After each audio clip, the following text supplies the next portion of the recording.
It's a great day to be alive and an artist. My name is Matt with the Hat, and today we are going to start a brand new series on acting. And our first section of this series is going to be about auditioning. Now, everyone who's ever performed in anything knows that the audition is terrifying. And so what I'm going to do is I'm going to go through some basic things that aren't so basic to a lot of auditioners. And we're going to go through some of these techniques. All of these are really important to practice live with people, okay? But at least hearing them gives you some direction on where to go. So the first thing that I want to say is monologues are a little bit different than acting with a partner. And so one of the challenging things with a monologue is putting yourself in a situation where you can imagine those things. And that's going to really come into play when we're talking here. So when we're talking on camera, for example, it's very easy to be talking to a camera and not talking to a person, right? I know that sounds really basic, but if you can imagine all of the people in the Marvel superhero stuff, they are acting in front of a green screen. So they're not surrounded by the set that you see in the movies.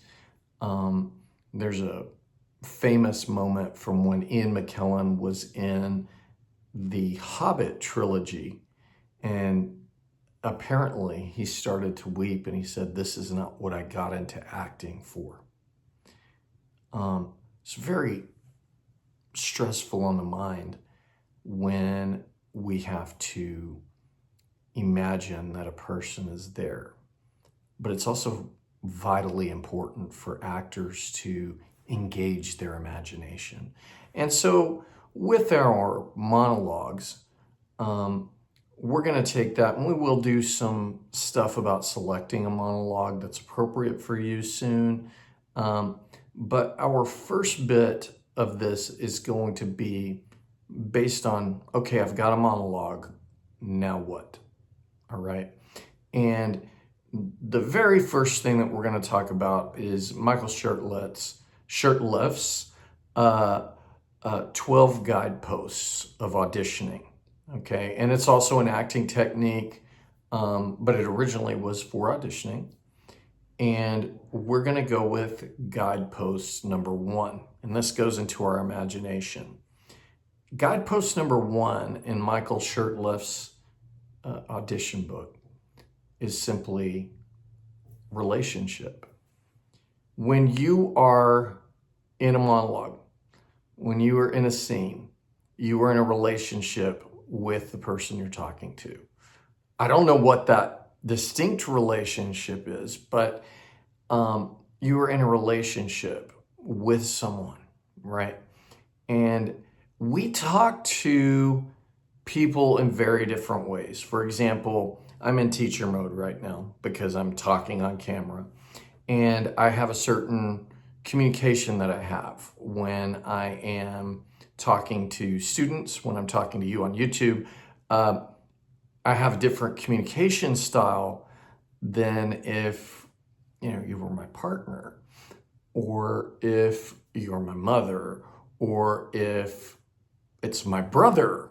These relationships are all very different. My friend, my my best friend, and even within the intricacies, if we have multiple siblings, for example, let's say we have our older brother and our younger brother, or the middle brother, or the sister, or there are all these intricacies in relationship. And so the first thing you really have to figure out with that monologue is, what is the relationship I have to this other person? Okay. And this is why it's vitally important to read the script, okay? And we'll go on a whole tangent about how important it is to read the script. But relationship is very, very important, because everything in every play is about relationships, right? It is a love story. It is, I love you and I want to change you. It is, I love you so much, but I hate you. You irritate me so much, right? And so what is your relationship, and how does that change how you pursue this? This is a very basic tenet, but it is also often something that is, I guess the word would be, it is overlooked, right?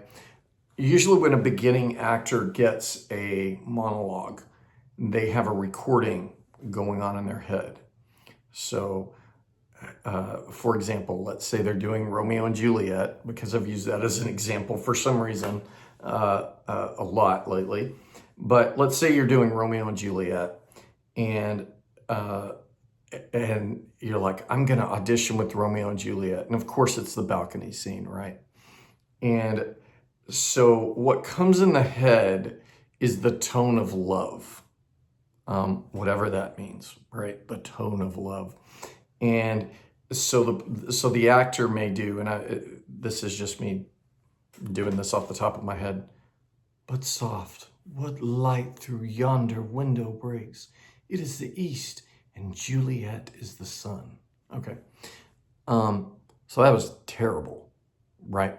And that's because I'm trying to convey an emotion. I'm trying to, instead of playing the action, which we'll get into a little bit more, what I'm trying to do there is I'm trying to display it. I'm trying to put a tone to my voice that shows emotion rather than experiencing the action. Because if you think about your own emotions, emotions come as we're acting upon them. We don't just say, I want to cry, and we start to cry, right?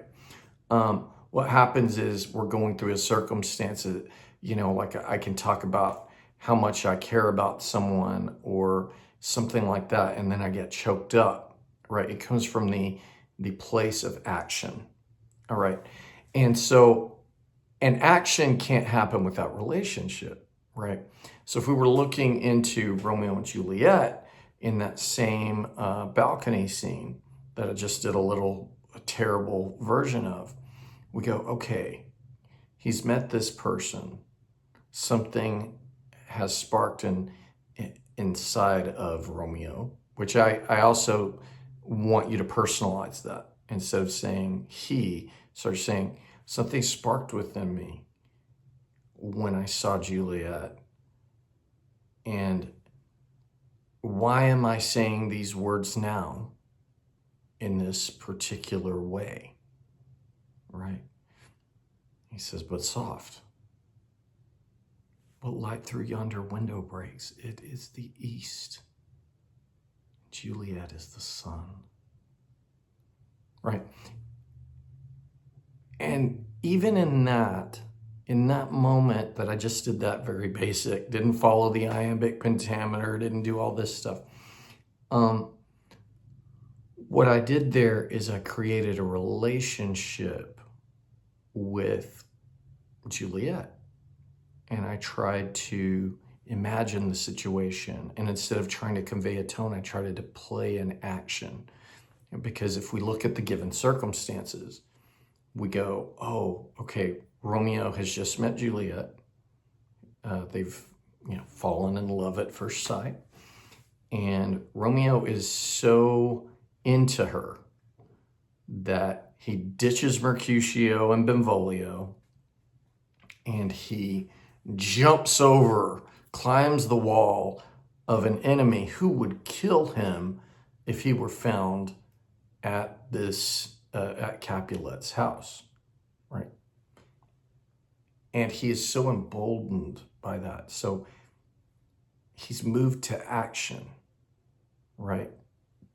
And so you've got to go, what would move me to action, right? And it's relationship, right? When we meet someone special, we will do anything to keep that feeling alive. We will do anything to keep that going, right? If we were to change that to Mercutio, and we were to have this butt soft, what light through yonder window breaks, blah, blah, blah, blah, blah, blah, blah, it would be a totally different circumstance. But we've got to think of what is a relationship. Is this my dad? What is my relationship with my dad, right?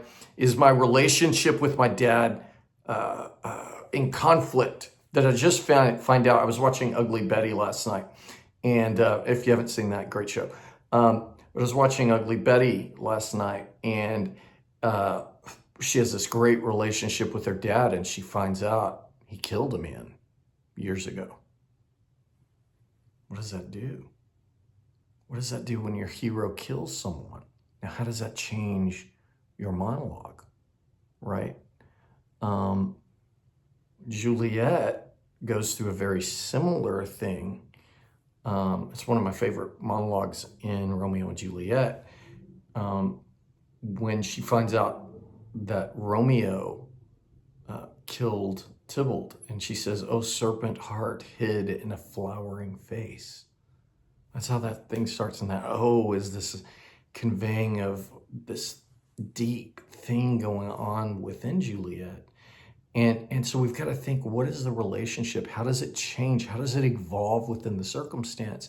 And then as we build that, we go, if you don't have previous experience in your life, right?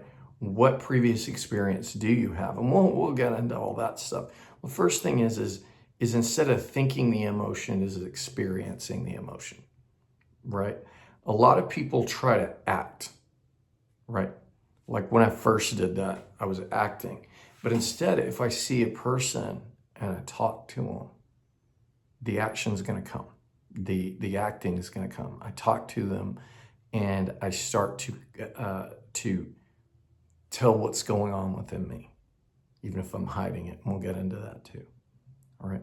So relationships, you want to build the relationship, right? What are you hiding from that person? How do you flirt? How do you joke? What are the things that you know would crush that person that you would never say? What are the things you have said that have crushed that person, right? And these things are going to give you a little bit of an edge in that monologue, because it's going to show, oh, there's something there, right? There's something there, all right? So we're going to go on to the next guidepost soon. I hope this helped you. I hope it's amazing. I hope as you work on your monologues that this helps you and it gives you something to think about. I love you. You're amazing. Have a beautiful day.